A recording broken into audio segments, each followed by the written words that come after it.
kabila ng paghahanda ng ilang Kapuso stars para sa GMA New Year Countdown bukas, nilinaw ng isang host ng event na si Alden Richards na walang katotohanan ang balitang may mystery girlfriend siya.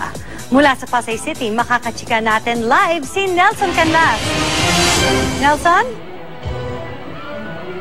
Rehearsals pa lang dito sa lipad sa 2017 The GMA Kapuso Countdown ay mainit ang pagtanggap ng mga manonood sa ating mga Kapuso stars.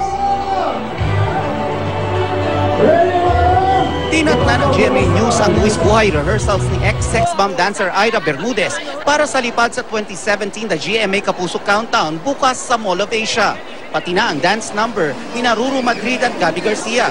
Para sa kanila, tila panata na raw pagtatrabaho sa pagpasok ng bagong taon. Para salubungin natin ang blessings and maging thankful sa lahat na nangyari sa past year. So feeling ko ito yung lucky charm ko para magtuloy-tuloy yung work ko. And nag-promise din ako kay Kuya Germs before siya mawala na magka-countdown ako every year.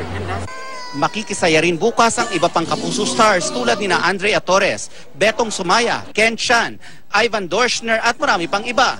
Mga host sina Julian San Jose at Pambansang Day Alden Richards. Bago pa man sumalang, kinorner ng GMA News si Alden para hingan siya ng reaksyon sa kolum ni Ricky Lo na tumatalakay sa umano'y mystery girlfriend ng aktor.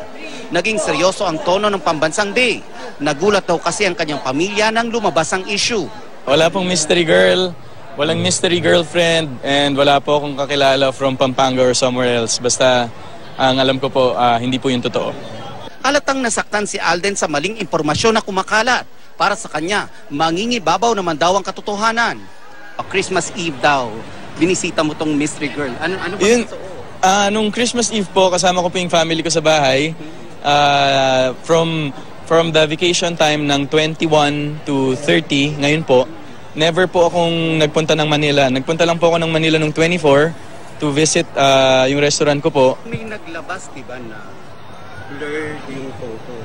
Picture po namin yun ni Bella Padilla sa Broadway na inedit out lang po siya. So, nahanap po yun ng mga social media people, mga netizens. So, nakita po nila yun. Magko-concentrate na lang daw si Alden sa mga positibong bagay, lalo ngayong magbabagong taon.